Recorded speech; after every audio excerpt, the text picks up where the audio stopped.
All right, thank you for that, Krish. Thank you for all those questions. So now, it's only fair if we understand a bit more about you.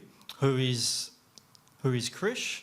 So I will start off with the first question, Krish. So just tell me a bit of your background. Yeah, so obviously Krish from Braye Property. I'm a buyer's agent representing both the residential and commercial space. Now, a bit about myself is professionally, that's who I am, a buyer's agent. Now, obviously, personal side of things, I'm also a father of two to a beautiful wife, Ashleen. Local to the Macarthur region, as well in Camden, to be more specific. Grew up a lot of places actually. I grew up mainly in Liverpool, but we jumped around from Marylands to Tumut at one stage, which is the Snowy Mountains, which is pretty cool to be when you're pretty young on that basis. So you get the snow, all that snow ranges there, so that was fun. But generally speaking, yeah, we grew up in Liverpool, been in the Macarthur region probably for the last 6-7 years now. So that's where I'm from. I was born in Fiji, came to Australia with my parents at the age of 5. So did all my schooling years and university here in Australia. So I do have, just like yourself, I do have a double degree. But in saying that double degree, so the first degree was in accounting. So I was a qualified accountant. I did not enjoy the work. I enjoyed the study part of it, understanding how structures and all that kind of stuff works, and what have you. But the actual nitty gritty of it, it wasn't fun. So then I went, and then that's when GFC hit, 2008, the global financial crisis. So I had a decision to make whether I stay home and do nothing and wait for the market to turn because I wanted to get into investments, or I'll go back to university and increase my skill set. So I chose the former, and went back to university and did my economics and finance degree with a sub-major in law. So that's where my education background went to. It led me to where I'm at today. So I did those degrees, and funnily enough, even while the firing was happening within the stock market scene, I did manage to land a job, my first proper job in the stock brokering industry. So that's where my background comes from. Yeah. Okay. So before you became a buyer's agent, you were actually a financial planner, weren't you? Yeah, so I was a mixture of things. So going back to what I was studying, so I started with the investment side of things. I was working for a major global investment banker. So I was in investment banking. I was there for 6.5, 7 years in the investment team. So we were there to invest with us. It was a minimum of $10 million at that point in time. So the clienteles we were serving were big corporations or very high net worth individuals. So that was where my skill set started off from, the investment. So we were playing with the big bucks at that point in time.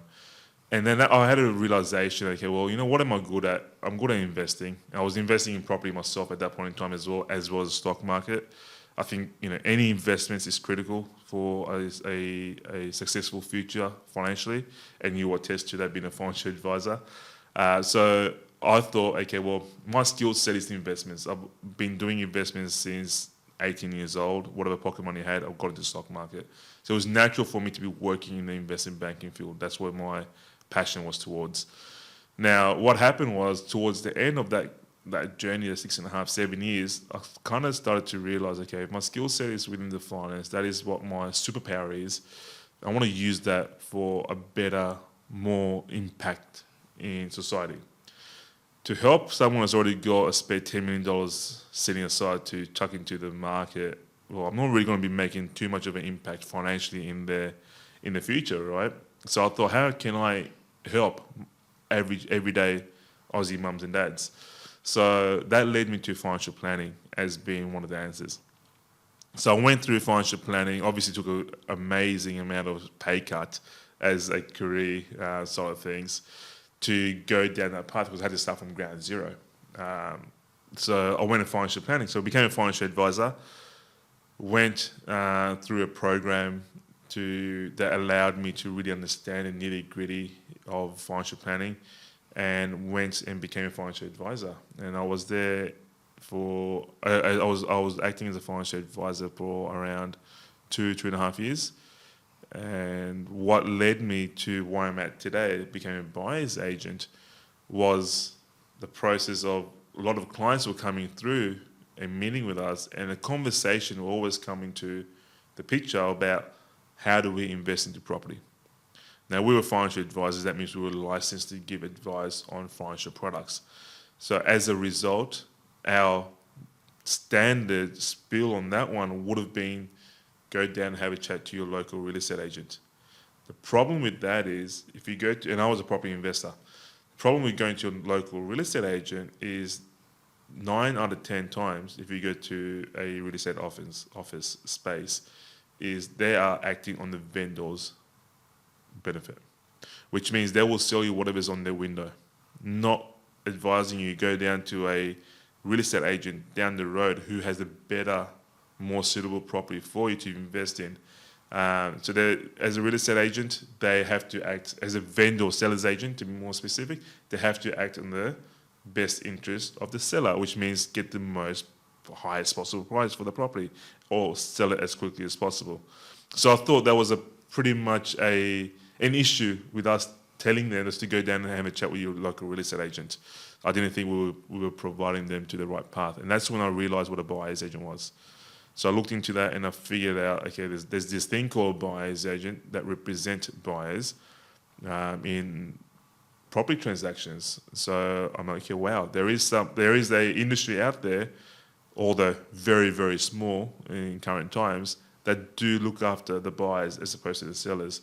That intrigued me. And I found out what that was more into it, and I got myself my real estate license, which allows me to act as a buyer's agent.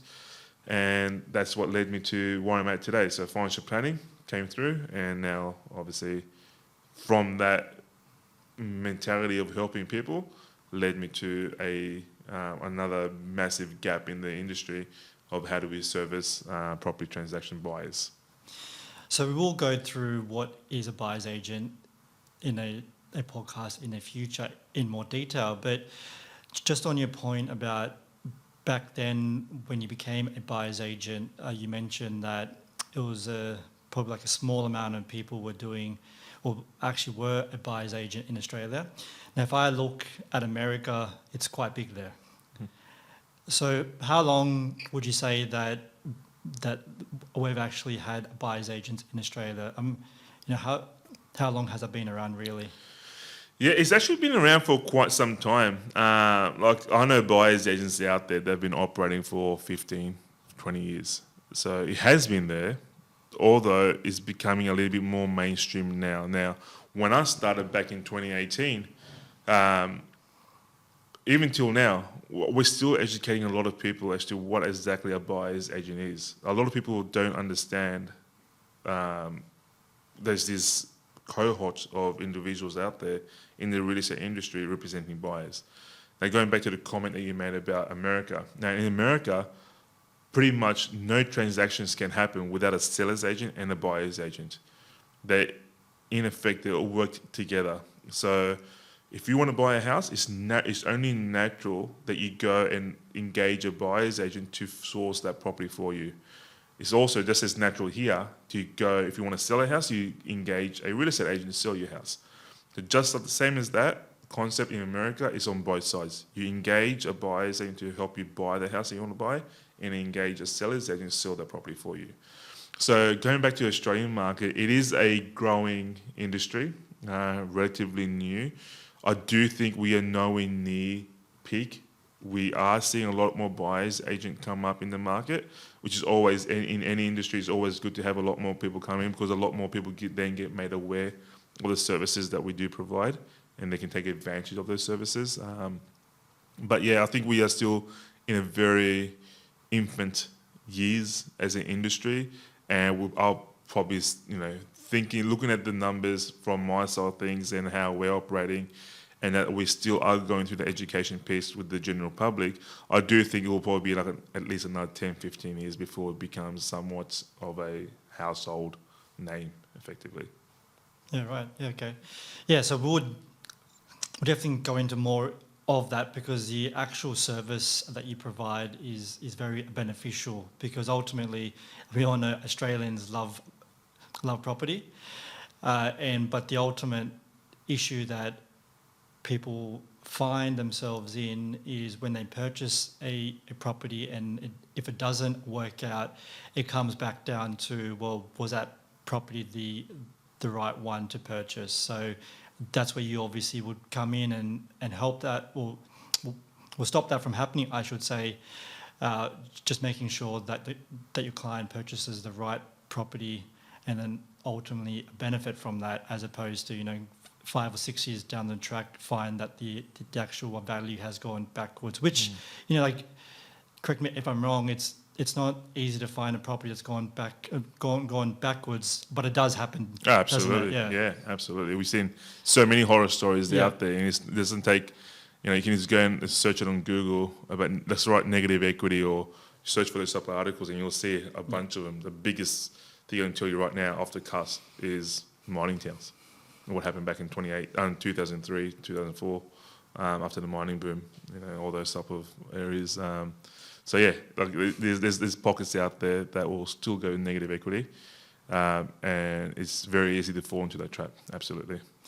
So now we've heard a bit about what you do as a buyer's agent and all of that. Tell me about yourself outside of all of that. So you mentioned previously, so you have a wife and 2 kids, just like myself. But what do you do outside of working and all that? Because you're pretty busy outside of work, aren't you? Yeah. Well, obviously, I think a lot of those timing does get taken out by family, as you mentioned. Same thing. Everything that I do revolves around family, and then family is also based. Our clients is also, when we have clients in our own business, we always welcome to the family. So family is a very big thing to me, and if I go very specific down to my direct family, which obviously my kids and my wife, I've also got my parents here as well. So, and that extended family. So everything that I do is all about making sure I maximize my time with them, because we all have an end date to our time as well. So it's about how we live and what type of lifestyle we want to be able to say that we've lived our best life. And to be able to do that is obviously one aspect is to be financially free in one side of things, but also to be able to do that with your family and your loved ones. That sentimental value that it brings to you is very important. So outside of work, I'm very much heavily involved with my children's activity. I've got my eldest, who's currently 5.5 years old. Kindergarten, he's got sports and all that kind of stuff that happens through as you would know with young kids, swimming, sports, all those kind of stuff kicks into the pictures, and that's when we start using a lot of our time in there. What's very important for me is also traveling. I love to travel. I love seeing new things, new culture, experiencing new food or adventures, things that we don't have here in Australia, but there is other places. It really excites me. But what is also equally important on the other side of things is I want my kids to also understand how, although my youngest is 2, he's not going to understand nothing right now. He won't even remember any of his trips. But obviously, I've still got to take him, can't just leave him here, right? So, but my eldest, he's starting to understand as well about the importance of how lucky we really are in Australia. The medical is so good, the people are so good. You hear about food issues, poverty, war-torn countries, all those, homelessness. Although obviously every country has homelessness to a certain extent. But what happens is when we do go down to other parts of the world, we really see the organic, the natural environment of those countries.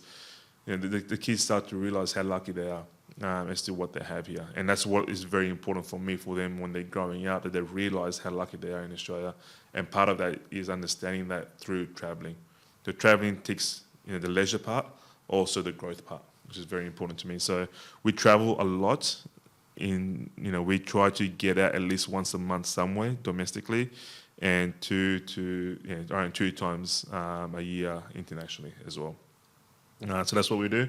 Outside of also from the family side of things, I love kiteboarding, something that not many people know, but I'm not a pro. I'm not like Richard Branson or any of that kind of stuff, but I am in the process of getting some lessons as well, just to get me upskill as well. So I love kiteboarding, and with that naturally comes the instinct to actually learn. I haven't done it yet, but learn snowboarding as well. So the staying kind of boards, if you want to say, once on water, once on snow. But sport-wise, so yeah, kiteboarding and snowboarding will be into the picture as well. So that's a bit about me on a personal side of things. Excellent. Thank you for sharing. Well, one thing that I would say is that I'm learning to play a bit of golf, but I'm not that good at it. So, but you have to start somewhere, right? So I'm sure it will become a lot better as the time goes by. But look, thanks for sharing your story. That really gives us an insight of who is Krish, and as we talked about before, we'll go into more detail about what we do individually in our businesses, and how we work together and that sort of stuff. But yeah, look, appreciate your time sharing your story today.